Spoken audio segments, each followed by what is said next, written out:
Good afternoon to you, and good morning to me. Now it's 6:30 a.m.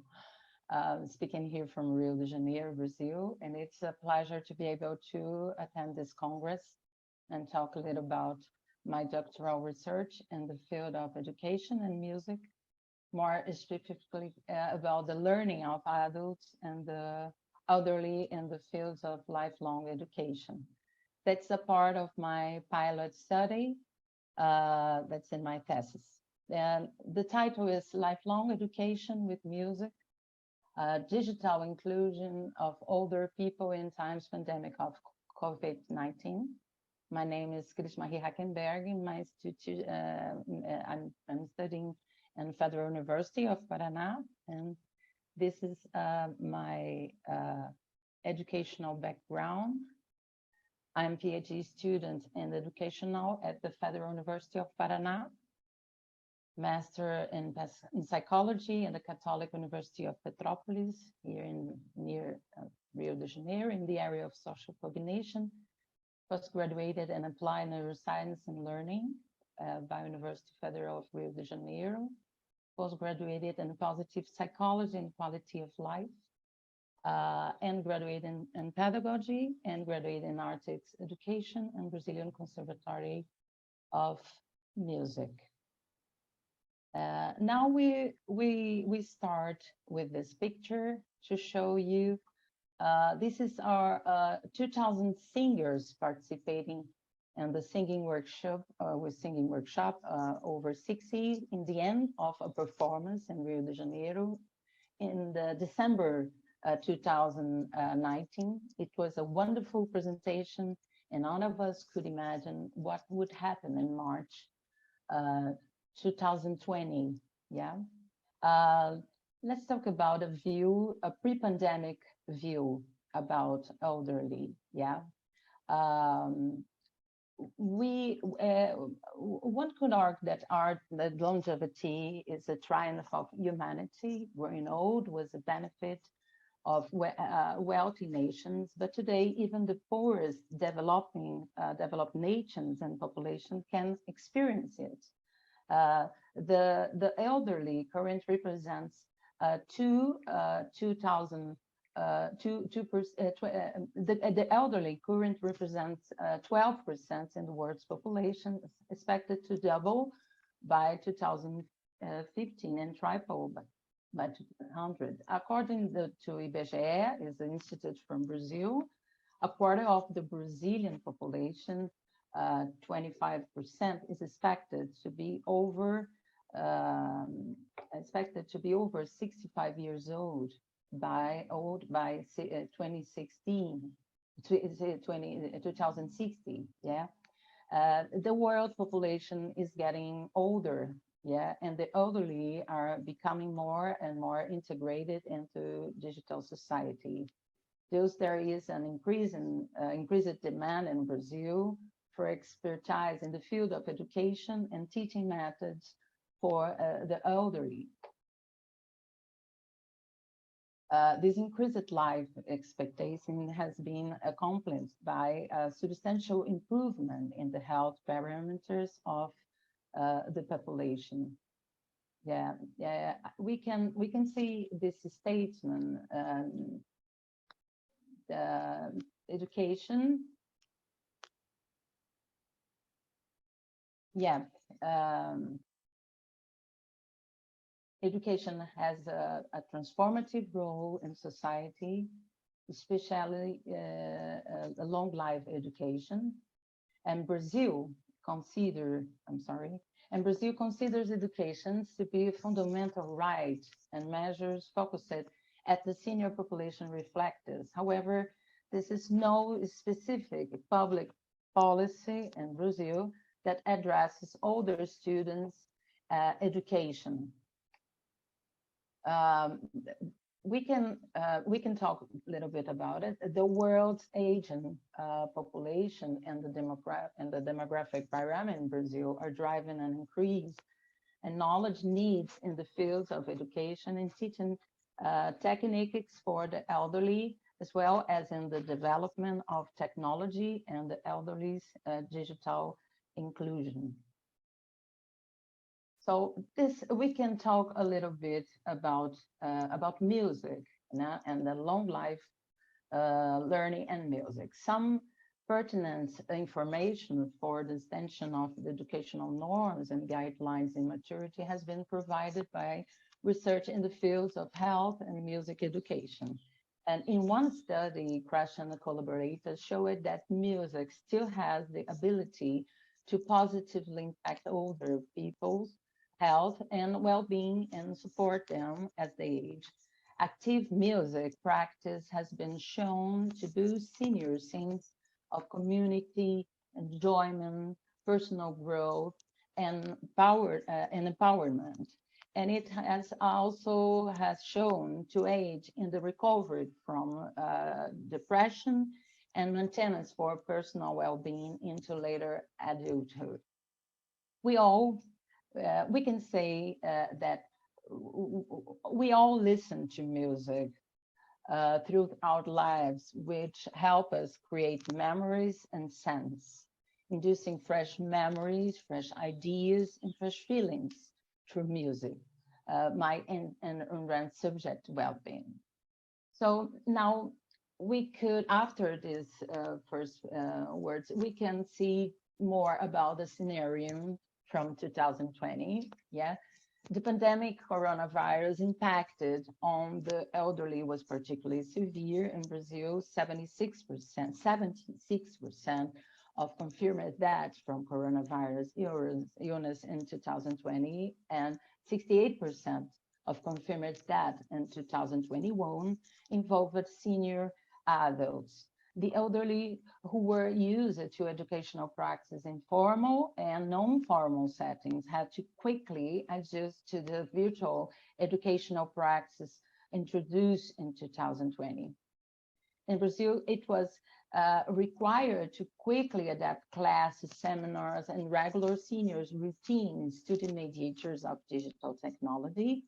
For those adaptations, numerous situations and methods were used, taking into account that this age group of adults over 60 years, most older people have adjusted to distance model. This is really a problem here in Brazil, but when we have here another way, yeah. In Brazil, it is a fairly frequent practice for senior people to sing in choirs, yeah, and in organizations like open universities and community groups, the activities is conducted. During the pandemic times, most people have adjusted to the distance model. Many older people were given access to the internet, even those who had never used a computer or had never used a mobile device to access Google, yeah? So music on times of COVID-19, music and other artists mediums have played a crucial role in preserving the good emotion and psychological health of the general population during periods of pandemic and social isolation.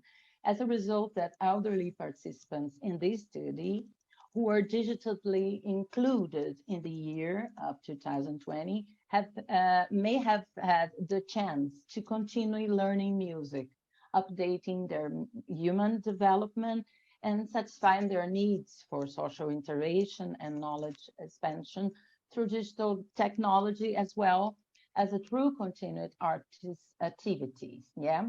Now we can see more about this research. Yeah.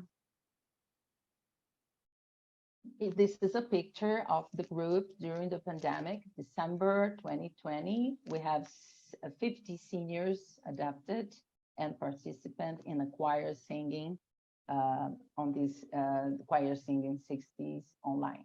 Yeah. Now we can see a little bit the objective. This study focuses on how seniors adapted to the digital technology employed in a music workshop in the remote model in order to complement the educational studies created during the COVID-19 epidemic. The findings are intended to provide some light on how persons over 60 use information technology during the time of epidemic and social isolation. The study was exploratory and descriptive, and it's used a field survey as its method. Yeah, the questions presented in the survey were designed about the following themes. First, satisfaction with students' adaptability in the virtual environment. Second, use the classes and preferred virtual learning channels. And third, reflections on the face-to-face methodology and the virtual environment adaptations. Yeah. About the participants were 50 elderly male and female volunteers aged between 60 and 90, regular participants in a face-to-face workshop on memory, cognitions, and music adapted to remote learning during the year 2020. The workshop was held in Rio de Janeiro, Brazil, and aimed at improving memory and attention through music activities and the recommended guidelines for social isolation during the COVID-19. Yeah, this is outcoming. This is a result of this research. 46% of the elderly in Brazil, already had a previous experience with online activities. 64% had no experience with online classes before the COVID. All the students had cell phones, and some students did not have computers. Even with the social difference in Brazil, many elderly people with their cell phones were able to stay in social contact with the world during the pandemic. Because a cell phone is a more inclusive tool than a computer, the channels used include YouTube and WhatsApp may have helped the elderly become more accessible and included in digital society. Many words about emotional well-being were found in surveys open response, including belonging, social integration, pleasure, and a comparison of virtual reality with some likeness to face-to-face activities. As a result, research on pedagogy with distance teaching and synchronous engagement for the elderly suggests that it is a better solution in case of social isolation and may be advantageous to participants. On the final considerations, I can say that according to the study, participants who had only one face-to-face interaction and no prior experience with virtual classrooms may adapt to the distance learning methods with some effort and the support of the senior members, because a cell phone is more inclusive tool than a computer. That channels used, including YouTube and WhatsApp, may have helped to elderly become more accessible and include in a digital society. In many words, yeah, as I said, yeah. In the elderly use digital technology to learn during the pandemic times. Yeah, analysis of how older people's use of technology might reflect that aging process and old age, taking into account that aging offers a diversity and richness of psychological and reactionary experience. The classes used of the technology interface encourages virtual social engagement with a focus on integration, belonging, and well-being.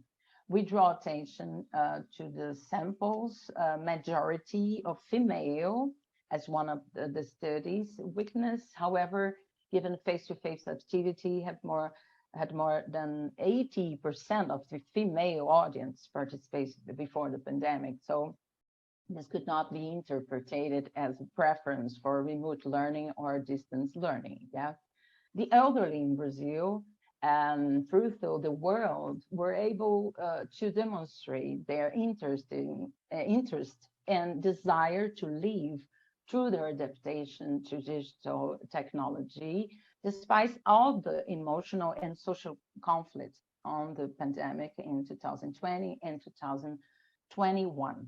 So I like to let last words here. In this way, this research offers a report of pedagogical experience in a non-formal environment with the elderly and promotes some reflection on lifelong education with music. Remote teaching for the elderly seems to be an alternative in times of limitation and social distance. Yeah, strengthening the fields of education for the elderly and its maintenance in the absence of face-to-face activities.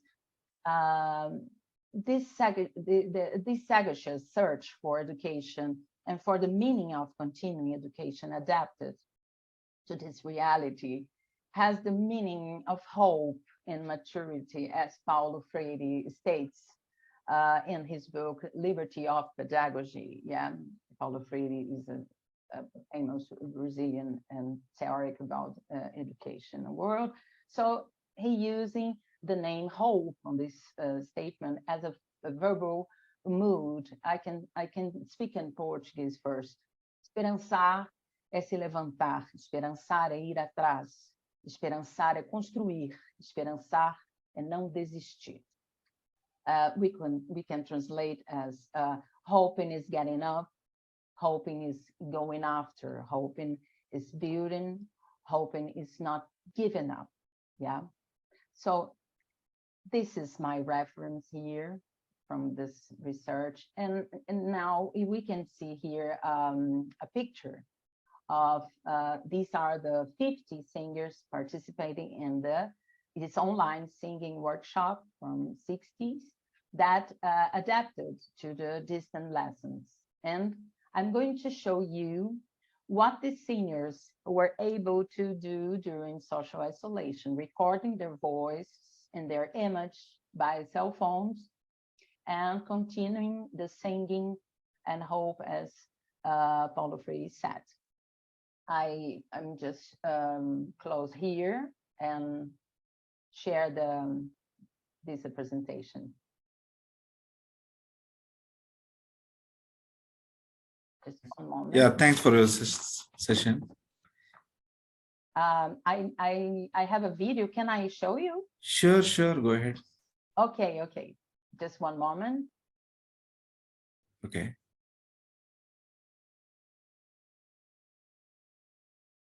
Let me hear. Where are you? Okay. Here we are.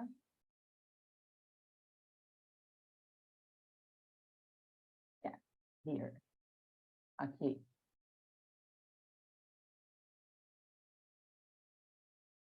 Yeah, here.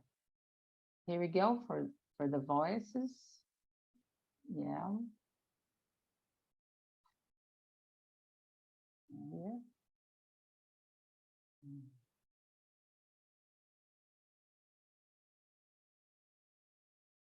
Are you, maybe I need to share the sound of computer, just a moment.